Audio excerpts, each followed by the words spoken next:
hadhihi al-ayati allati yursiluha Allah ta'ala, hakika hizi alama ambazo Allah anazituma, la takunu limauti ahadin, azitumi alama hizi kwa sababu ya mauti ya yoyote, wala li hayatihi, wala kwa kuhuika yeyote katika watu, walakin Allah, lakini Allah yursiluha, huzitumiliza aya hizi, alama hizi, matukio haya ambayo yanazingatiwa ni aya miongoni mwa aya za Allah, kama vile kupatwa kwa jua, kupatwa kwa mwezi, masala kama vile matetemeko na mengineyo.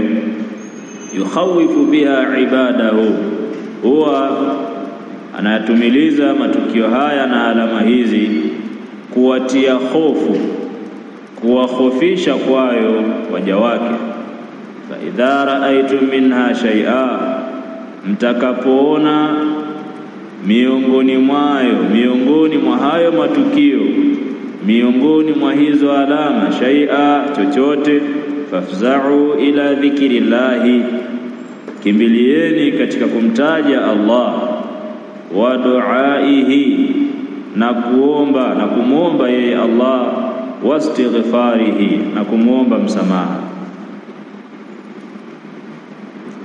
Al-ma'na al-ijmali, al-Imam al-Bassam alayhi rahmatullah akasema, kana min aadati nabi. Tutakwenda kwenye hadithi hii, tunakwenda kwa sababu takriban maneno mengi yameshatangulia huko mwanzoni kwenye hadithi. Hadithi ina mfanano, kama unavyofahamu kwamba tukio lilitokea mara moja tu zama za Mtume sallallahu alaihi wasallam. Kwa hiyo hadithi zote zinaelezea tukio hili kwa maneno yanajirudia.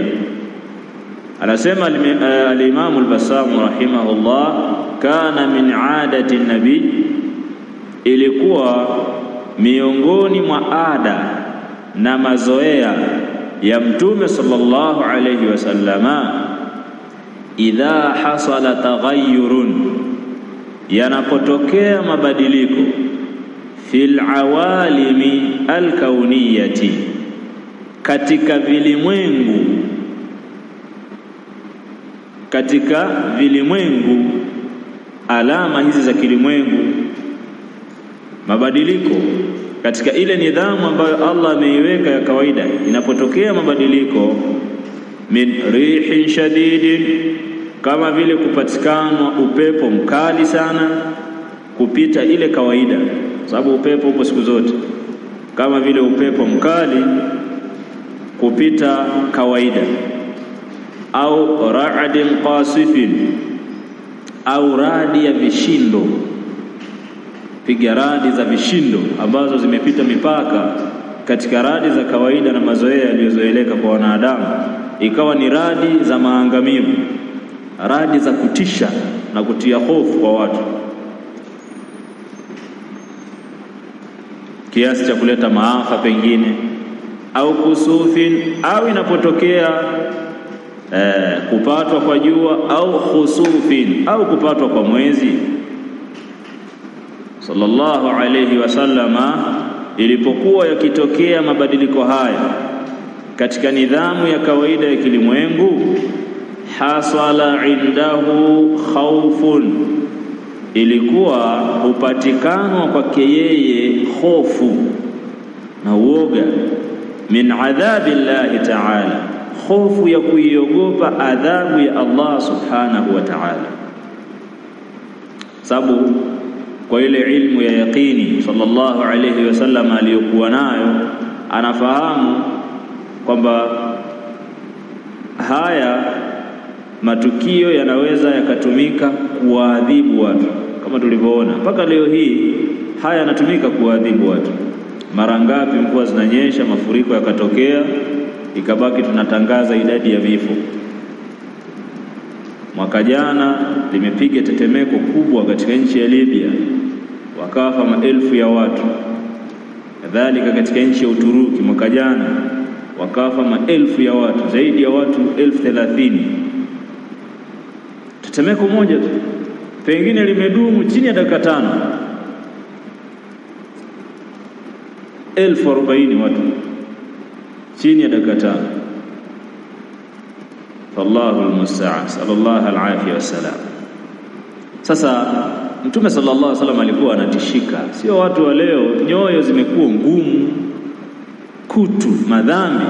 Mtume sallallahu alaihi wasallam katika hadithi anasema idha adnaba ibn adam nuqitat fi qalbihi nuqtatan, mtu anapofanya dhambi mwanadamu hutiwa nukta nyeusi katika moyo wake moja tu, akifanya tena nukta nyingine.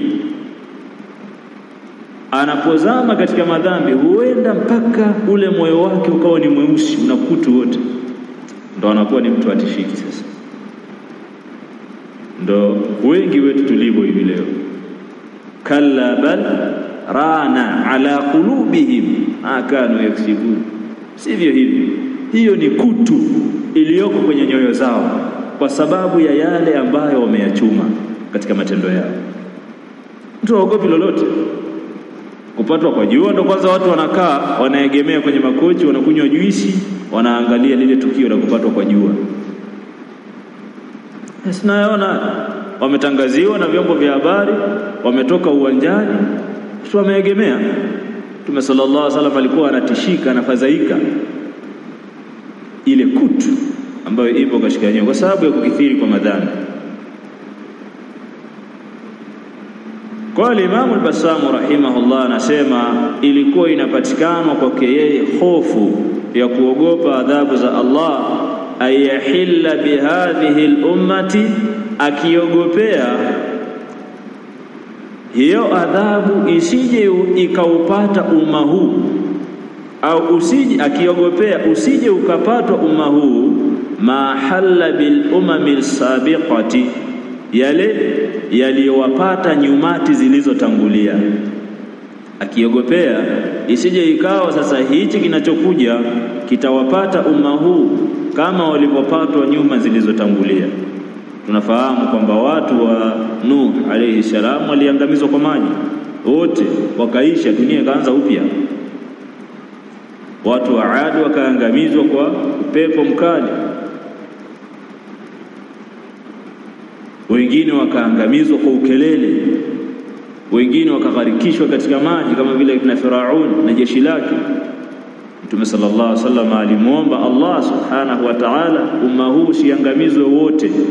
Kuna watu waelewi hadithi hii. Dua ambayo Mtume sallallahu alaihi wasallam alimuomba Allah na akakubaliwa ni umma mzima kuangamizwa kama walivyokuwa wanaangamizwa wale wote, ama sehemu kuadhibiwa, kuangamizwa. Ile jambo linaendelea mpaka kesho. Inaweza ikanyesha mvua hapa Nzega zikaanguka nyumba na watu wakafa wa kutosha, lakini Tabora watu wako salama. Inaweza likapita tetemeko katika nchi fulani, kimbunga kikaua maelfu, malaki ya watu. Kwa hiyo kuadhibiwa watu eneo fulani, wengine wako salama, ili jambo linaendelea. Ama kuadhibiwa umma mzima wakateketezwa wote, ili ndo ambalo Allah subhanahu wa ta'ala ameusalimisha umma huu kwa dua ya Mtume sallallahu alaihi wasallam.